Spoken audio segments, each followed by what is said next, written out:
সুতরাং 90% মুসলমানের বাংলাদেশে কোরআনের মাহফিলের আলোচনায় কোন ব্যক্তির অনুমতি লাগে না, কারণ কোরআন যার আইন চলবে তার, কোরআন যার অনুমতি লাগবে তার, যার অনুমতি ছাড়া এক সেকেন্ড বাঁচা যায় না, সেই রবের অনুমতি ছাড়া পৃথিবীতে কারো চলার অধিকার থাকতে পারে না। আলহামদুলিল্লাহ রাব্বিল আলামিন, আসসালাতু ওয়াসসালামু আলা সাইয়্যিদিল মুরসালিন ওয়া আলা আলিহি ওয়া আসহাবিহি আজমাইন। আউযু বিল্লাহি মিনাশ শাইতানির রাজীম। বিসমিল্লাহির রাহমানির রাহিম। উদউ ইলা সাবিলি রাব্বিকা বিল হিকমাতি ওয়াল মাউইজাতিল হাসানাহ। قال رسول الله صلى الله عليه وسلم بلغوا عني ولو آية। আমাদের কামাত কাজলদিঘি ইউনিয়নের ফুলপাড়া জামে মসজিদ কর্তৃক আয়োজিত আজকের এক প্রথম ঐতিহাসিক তাফসীরুল কুরআন মাহফিলে উপস্থিত সম্মানিত সুযোগ্য সভাপতি আলহাজ হাফেজ মাওলানা অ্যাডভোকেট রাকিবুত তারেক। এই সময়টা তো আমরা পার করে এসেছি। 17 বছর আমরা ওয়ার্ড কমিটির 17 নম্বর সদস্যের দাপটে থাকা যায় নাই। এখন তো এই সময় নাই। এখন তো আল্লাহর রহমত, আমাদের অন্তর্বর্তীকালীন সরকারের প্রধান উপদেষ্টাকে ধন্যবাদ, কৃতজ্ঞতা, আল্লাহ হেদায়েত দান করুন, সুস্থতা দান করুন। সে প্রথমে এসেই তিনি বলেছেন যে মাহফিল করতে কারো কোনো অনুমতির প্রয়োজন হবে না। সুতরাং 90% মুসলমানের বাংলাদেশে কোরআনের মাহফিলের আলোচনায় কোন ব্যক্তির অনুমতি লাগে না, কারণ কোরআন যার আইন চলবে তার, কোরআন যার অনুমতি লাগবে তার, যার অনুমতি ছাড়া এক সেকেন্ড বাঁচা যায় না, সেই রবের অনুমতি ছাড়া পৃথিবীতে কারো চলার অধিকার থাকতে পারে না। আমাদের প্রিয় রাসূলের প্রতি সংক্ষিপ্ত আকারে দরুদ পেশ করি, দরদ মাখা কণ্ঠে আমরা ভালোবাসা নিয়ে আমরা আমাদের রাসূলের প্রতি সংক্ষিপ্ত আকারে দরুদ পেশ করে সবাই বলি সাল্লাল্লাহু আলাইহি ওয়াসাল্লাম। কেননা আল্লাহ রাসূল বলেছেন, যে ব্যক্তি একবার দরুদ পেশ করে আল্লাহ রাব্বুল আলামিন তার উপরে দয়া করে মায়া করে 10টা রহমত নাজিল করে দেয়। এক ব্যক্তি যদি দরুদ আল্লাহ রাসূলের উপর একবার পাঠ করে তার 10টা তার মর্যাদা আল্লাহ তাআলা বৃদ্ধি করে দেয়। তার আমল নামা থেকে 10টা গুনাহ কেটে দেওয়া হয়। বলেন সুবহানাল্লাহ। আসলে মানুষ কোরআনের পক্ষে, ইসলামের পক্ষে এখন ঐক্যবদ্ধ হচ্ছে। আমরা কারো সমালোচনা করব না, কারো জীবত দেওয়ার জন্য আমরা মাহফিলের আয়োজন করি না। এটা কোনো নির্দিষ্ট কোনো দলের মাহফিল নয়, এটা কোরআনের মাহফিল। কোরআনের কথা হবে, কোরআনের তাফসীর হবে। ধর্ম বর্ণ জাতি নির্বিশেষে আসুন কোরআনের মাহফিলে বসুন। কোরআনের তাফসীরকারগণ ব্যাখ্যা করে, বিশ্লেষণ করে, রিসার্চ করে আপনাদেরকে বুঝিয়ে দিবে, গবেষণা করে যে কোরআন দিয়েই মানব জাতির মুক্তির পথ সম্ভব। কোরআনের মাধ্যমেই যদি শুধু ব্যক্তি, পরিবার, রাষ্ট্র নয়, আন্তর্জাতিক পরিমণ্ডল যদি কোরআন দিয়ে সাজানো যায়, এই কোরআনের এই জমিনটা আল্লাহর জান্নাতের টুকরায় পরিণত হবে।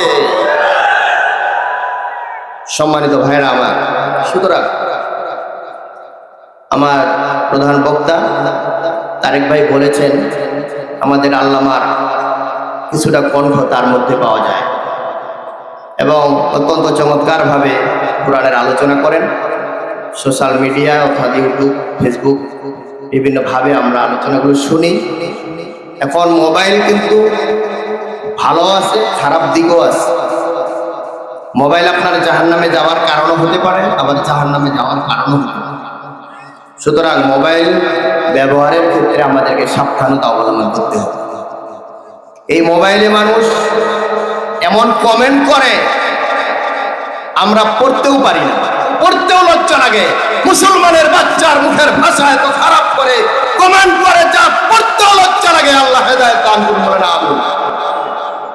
এরপরে হলো এমন পোস্ট দেয়, এমন শেয়ার করে, এমন জায়গায় লাইক দেয়, কিয়ামতের ময়দানে এই হাতের আঙ্গুলগুলো কিন্তু সাক্ষী দেবে।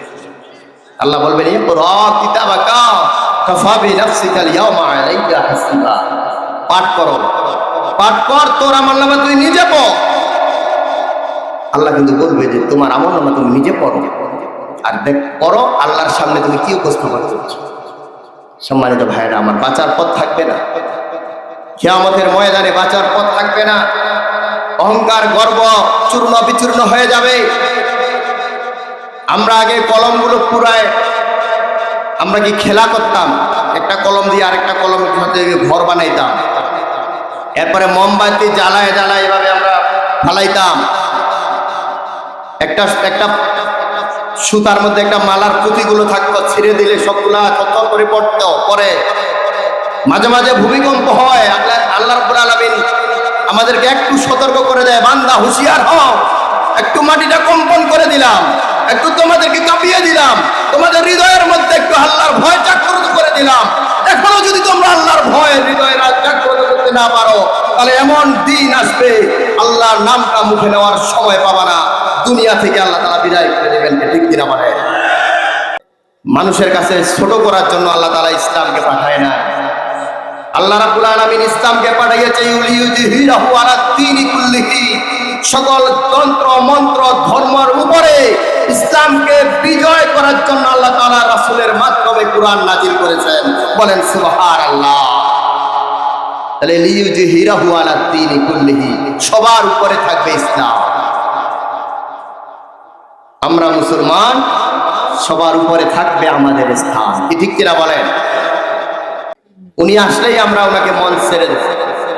আমাদের অ্যাডভোকেট তারেক ভাই বলেছেন যে আমরা লোকাল, আমরা কোনো অতিথি মানে কোনো প্রধান অতিথি অমুক নেতা তমুক নেতাদের ডেকে এনে আমরা আলোচনার সময় নষ্ট করব না। আমি একমত হয়েছিলাম যে আলহামদুলিল্লাহ, কারণ এখন তো সমস্যা নাই, কেউ তো এখন ক্ষমতায় নাই, নির্বাচিত তো কেউ নাই। হ্যাঁ, ঠিক আছে কিনা? তো এখন যত ইউনিয়ন পরিষদ তো ভাঙতে ভাঙতে ভাঙে নাই, যদি ভাঙে গেলে তাহলে আমরা আর লইবা পারবো না। আল্লাহর শুকরিয়া,